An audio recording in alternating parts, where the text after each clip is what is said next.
naturellement, quand on a vu les images qui passaient là, donc, sur les différents écrans, et puis les informations que nous avions, bien sûr, des amis de Camopi, Trois-Sceaux et Saint-Georges aussi de l'Oyapock, tout de suite, nous avons réfléchi avec l'équipe du SAMU pour savoir comment nous pourrions intervenir dans cette zone de la Guyane. Et naturellement, nous avons mis en place cette action donc en direction de ces familles-là pour venir de manière plus efficiente en aide sur le plan de l'alimentaire. Et puis ensuite, concernant bien sûr les fournitures de protection, puisque nous sommes toujours dans le cadre de cette lutte contre la propagation virale de la Covid-19. Donc gel hydroalcoolique, masque de protection, et produits hygiéniques, etc. De toute façon, c'est une opération qui va durer dans le temps, puisqu'on a prévu pour l'Est guyanais qu'elle durerait jusqu'à la fin du mois de mai. Il y a Jusqu'à la fin du mois de mai Jusqu'à la fin du mois de mai, dans un premier temps, axé dans le cadre de cette crise-là, de la lutte contre la propagation virale, et puis également compte tenu des intempéries que connaît actuellement la Guyane d'une façon générale, mais particulièrement à l'est, les inondations provoquées par la montée du fleuve, l'Oyapock, et puis les pluies diluviennes qui se sont abattues sur le territoire depuis quelques semaines déjà. Donc cette action-là est appelée à durer. Aujourd'hui, nous avons réalisé une première collecte qui va partir directement pour les Trois Palétuviers. Donc c'est une localité qui se situe entre Saint-Georges et Wanari, presque à l'embouchure de l'Oyapock. Et ensuite, une deuxième mission sera organisée à l'extrême sud-est plutôt de la Guyane, donc pour atteindre la zone de Trois-Sceaux, autour de laquelle gravitent à peu près une quinzaine de petits villages qui ont tous aussi été inondés, d'après ce que nous avons comme information. Et puis nous terminerons d'ici la fin du mois de mai par bien sûr le chef-lieu qui est Camopi. Combien de partenaires ont participé à cette opération et comment ils ont participé? Oui, il y en a 5 qui sont vraiment actifs là, mais il y en a davantage parce qu'on ne peut pas. Déjà, le grand conseil coutumier qui représente des populations amérindiennes et bushinengue.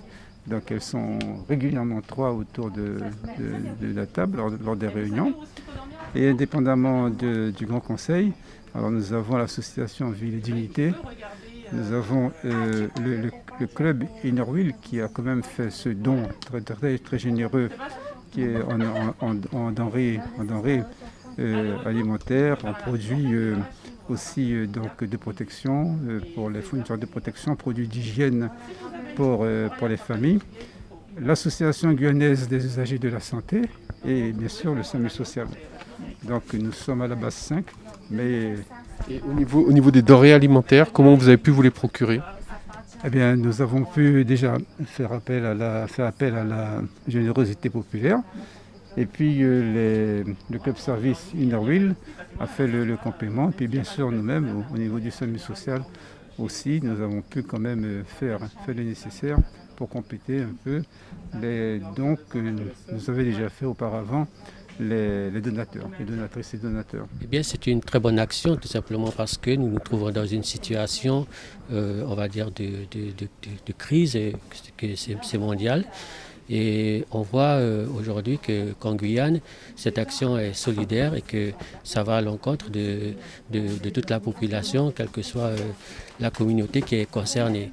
Et dans ce cas de figure, il s'agit du village de Trois Palétuviers, à laquelle le Grand Conseil s'est associé pour la distribution. C'est uniquement Trois Palétuviers? Quels sont les villages qui seront concernés par ces dons? Eh bien, il y a Camopi, Saint-Georges et Trois Palétuviers, mais il y a Trois-Sceaux également. Mais nous ne parlons pas du Oumaroni parce que le Grand Conseil est pleinement dans son rôle de pouvoir contribuer justement aux différentes actions qui sont mises en place par que ce soit les collectivités, l'État et les associations. Quelle est la situation aujourd'hui? Est-ce que vous avez des nouvelles de ces populations? Les familles ont-elles pu rentrer chez elles ou sont-elles toujours hors de leur village parce que le village est inondé? Eh bien, dans le cas des différents villages qui sont touchés, c'est vrai qu'il y a un état des lieux qui a été fait par l'État. Et bien entendu, nous sommes pleinement associés à ce qui se passe. Mais c'est vrai que pour le moment, il s'agit avant tout de répondre à une priorité qui est justement d'apporter les denrées alimentaires pour ces populations. Mais c'est vrai qu'après, il faudra aller un peu plus pousser la réflexion un peu plus loin pour savoir comment anticiper ces problèmes liés à l'inondation. Et ça relève de la compétence de l'État. Nous avons notre mode de vie propre à nous et nos fonctionnements. Donc, c'est-à-dire que nous avons quand même quelque part une certaine autonomie parce que là, c'est vrai que nous sommes trouvés dans une urgence à répondre aux denrées alimentaires, mais nos frères de Trois Sceaux sont... Maintenant, ce qui suit, c'est tout ce qui est en rapport avec il manque de cartouches, de filets de pêche parce qu'ils ont une certaine autonomie quand même. D'accord. Donc la plupart des familles sont restées sur place, elles ne sont pas parties de leur village, elles sont restées sur place, elles se sont débrouillées, elles ont trouvé des moyens de subvenir quand même à leurs besoins. Et là, justement, cette aide vient les aider à rester sur place et à rester dans leur village, c'est ça ? Oui, alors il y avait déjà... cette situation à laquelle elles étaient confrontées, ces populations. Donc elles avaient déjà anticipé pour aller un peu plus haut que leur habitation, mais ça ne veut pas dire qu'ils ont fui parce qu'il n'y avait pas vraiment de moyens, mais c'est juste parce qu'ils savent qu'à telle période qu'ils seraient confrontés aux inondations un peu plus haut. Donc il y a vraiment une réponse à apporter immédiatement, mais nos communautés ont une certaine autonomie quand même. Ému en même temps, puisque c'est vrai que c'est beaucoup de travail, donc énormément de partenaires, énormément de rencontres autour de cette mobilisation. Et savoir que quand même en Guyane, on a quand même cette solidarité entre nous, c'est fantastique, c'est bien. Et comme on dit, c'est vrai que c'est un petit quelque chose pour énormément de demandes, mais c'est quand même là, et c'est ça qui est important, c'est qu'entre nous, entre Guyanais, on peut être solidaires, on peut se faire confiance et s'entraider. Donc c'est vrai que la commission ad hoc, elle a commencé à travailler très tardivement par rapport à la crise sanitaire. Mais on était tous présents et c'est ça c'était le point fort en fait au niveau des organisations et associations autochtones, des autorités coutumières également. Et voilà, donc merci encore. La commission ad hoc a été créée spécialement relative à la crise du Covid en ce moment. Mais en même temps, c'est greffé l'inondation qui n'était pas prévue. Donc voilà, on essaye de prendre à bras le corps tout le travail et pouvoir se coordonner ensemble. D'accord. C'est la première fois que ça se fait, ce genre d'action-là, cette coordination. On s'est déjà rassemblés autour de quelque chose, autour d'une cause, autour de la cause autochtone par exemple, et pouvoir faire remonter les problématiques que nous traversons en ce moment dans les villages et tout ça. Non, ce n'est pas la première fois. Ce qui est la première fois, c'est effectivement la crise sanitaire, où c'est un cas particulier car nos modes de vie ne sont pas les mêmes. Donc il y a énormément de choses qui bousculent. Et il fallait s'adapter à ces conditions-là également. Donc ce n'était pas évident, il fallait faire de la prévention. Et tout ça, c'était un travail à faire en amont avec les organisations, les villages, les représentants. Donc ce n'était pas évident.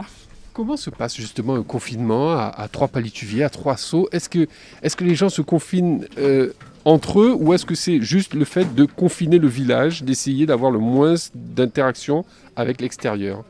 Donc normalement, c'est confiner déjà le village. Comme vous le dites, avoir moins d'interaction avec les personnes qui viennent de l'extérieur. Et tout ce qui est vers le littoral, on essaye d'appliquer les gestes barrières, tout ça. Donc en sortant du village, même on ne va pas le faire entre nous puisqu'on se connaît relativement. On sait quand il y a un cas malade à l'intérieur du village. Mais entre-temps, oui, dès qu'on sort du village, on a notre gel, on a notre masque, on se prépare pour aller vers l'extérieur du village. Oui, c'est ça. Oui, il y a du foie qui va être réalisé. C'est une première. Je crois que madame la présidente de l'association amérindienne qui est basée à Soratori nous a dit que c'était vraiment une première. D'habitude, effectivement, elles reçoivent plutôt des conserves et puis des féculents. Et là, quand elles nous expliquaient en fait que ça faisait depuis le début du confinement que les personnes n'avaient pas consommé du frais, donc de la viande fraîche, l'idée nous est venue de tenter le coup et puis de tenter le tout pour le tout. C'est ce que nous avons fait, Madame la trésorière et moi-même, pour envoyer quand même un contingent de froid. Et comment vous allez arriver à conserver ce froid justement pour l'acheminement ? Eh bien, grâce à notre partenaire déjà qui conserve bien, donc pour le maintien dans les conditions idéales de conservation, en tout cas du froid. Et puis donc nous avons dû faire aussi appel notamment à Madame le maire de Cayenne pour nous mettre à disposition le transport, dans la mesure du possible en tout cas, pour avoir le véhicule qui donc frigorifique bien sûr, réfrigéré, pour assurer le transport jusqu'à Saint-Georges. Et de Saint-Georges, avec monsieur le sous-préfet qui se trouve déjà là-bas sur place, donc nous avions la garantie que toutes les conditions de conservation des denrées, en tout cas en termes de froid, de surgelé, congelé, serait assuré à bord de la pirogue. Il faut savoir que ça va très vite, c'est une affaire d'une quarantaine de minutes après. Donc pour aller jusqu'à Trois-Pas-des-Tuviers. Et donc après, la distribution il est prévu de faire la distribution immédiatement dès l'arrivée des denrées sur site. Ça représente combien de kilos de denrées qui seront acheminées ? Je vais dire à peu près, il faut compter entre 800 et une tonne, 800 kilos et 1000 kilos, donc une tonne à peu près, oui. Finera, alors comment la ville de Cayenne s'est-elle inscrite dans cette action ? Quel a été votre apport ? Alors d'abord, la ville de Cayenne est partenaire officiel du SAMU social. Pour rappeler un peu l'histoire, le terrain sur lequel nous nous trouvons appartenait à la ville, qui a fait un don au SAMU social. C'est la raison pour laquelle nous sommes toujours partenaires officiels. Nous avons, pendant la période de confinement, offert des vivres, offert de l'alimentation. Et nous poursuivons dès lors que le SAMU social nous sollicite. Comme aujourd'hui, nous sommes là. Nous sommes là. Alors aujourd'hui, pour Trois-Pas-les-Tuviers, nous avons accompagné le club Innerwill, en la personne de Madame Jean-Louis. Et donc voilà la raison pour laquelle nous sommes là. Mais chaque fois que le SAMU social organise une manifestation, la ville de Cayenne est toujours représentée. Et voilà. Et donc moi, je suis très très heureuse en tout cas d'avoir vécu ce moment de solidarité. On voit bien dans les yeux des chefs coutumiers, des responsables d'associations amérindiennes, la joie et l'émotion. Et ça c'est fort pour une personne humaine et comme moi. Moi, je suis très humaine et je trouve ça, c'est un signe. C'est un signe et on doit poursuivre ce lien de solidarité que nous avons. Voilà. On voit qu'il y a également des cassaves et du couac. Ça a été fourni par qui ? Là, c'est encore une action. Là. Nous sommes vraiment très, très surpris de l'élan de solidarité qui s'est manifesté de village amérindien à village amérindien, puisque le couac vient du village des communes. Voilà, il y a Limapo. Et quand, lors des mises en commun que nous avons eues, la question s'était posée, alors pourquoi le couac, pourquoi la cassaves et puis le couac bio ? C'est parce que les inondations ont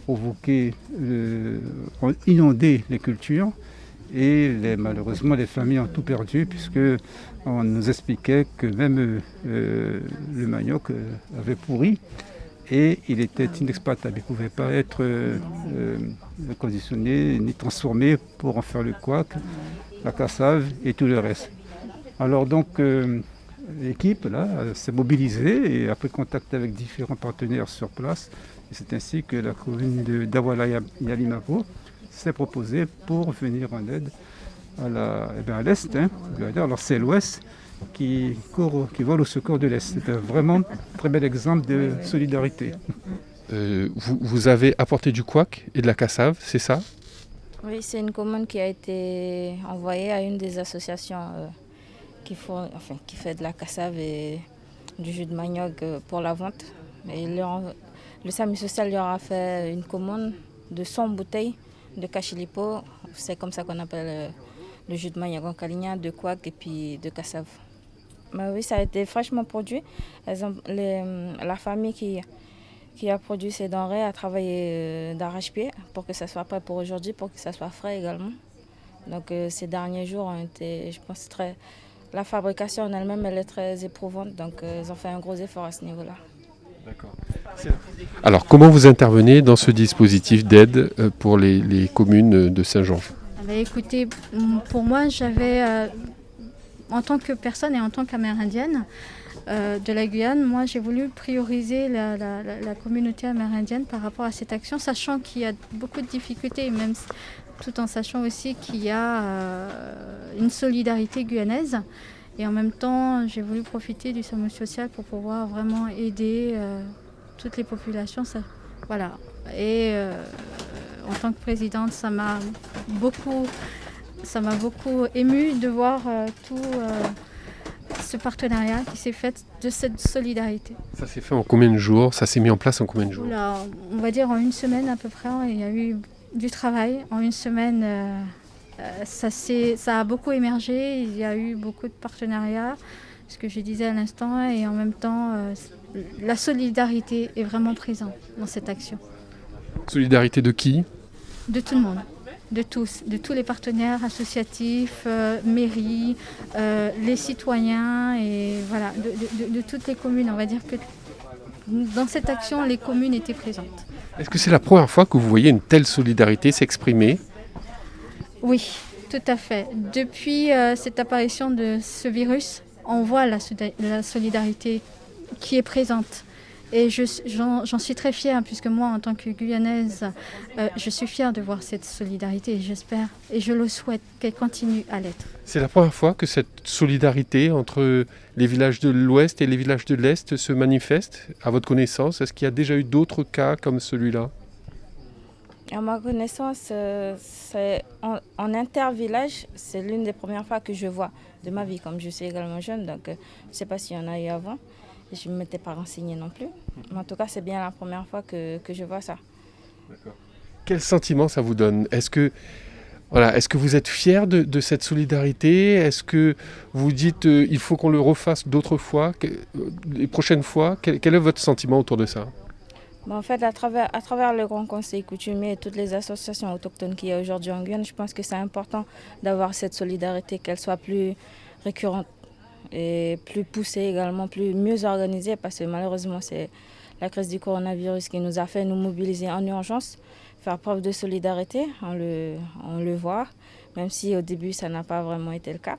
On a mis un peu de temps avant de se lancer, mais aujourd'hui, c'est effectif. Il faut qu'on continue sur cette voie. Comment s'est passé le confinement à Awala et comment ça se passe aujourd'hui à partir du 11 mai où c'est déconfiné ? Ça s'est plutôt bien passé étant donné que déjà le cadre de vie des habitants d'Awala est assez plaisant en fait. Les maisons sont assez éloignées et quand même interconnectées vu que c'est toujours la famille qui reste aux alentours. Il y avait de l'entraide déjà entre les familles.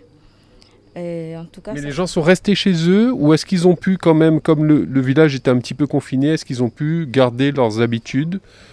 Comment ça s'est passé ? Est-ce que les habitants d'Awala Yalimapo, ils restaient plutôt chacun chez soi ou est-ce qu'ils ont pu quand même interagir pendant cette période de confinement ?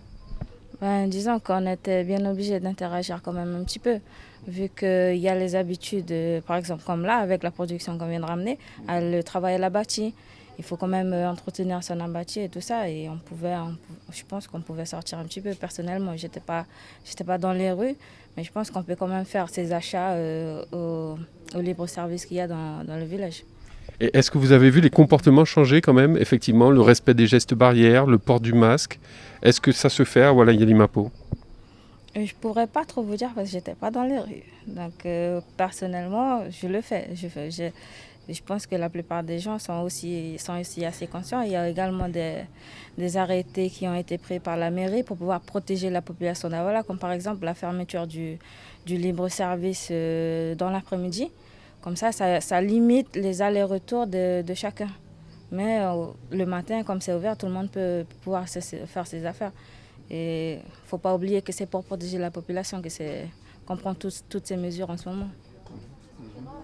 C'est vrai qu'on reste dans le cadre des mesures de sécurité. Mais bon, la vie continue, hein. Donc c'est vrai que la crise sociale nous fait beaucoup interroger sur le jour d'après. Et on y est, je pense, hein. On a déjà un pas dans le jour d'après, donc voilà. Donc il faut faire avec. Non seulement il faut faire avec, mais les mesures de précaution, je préconise à tout le monde de prendre ça au sérieux.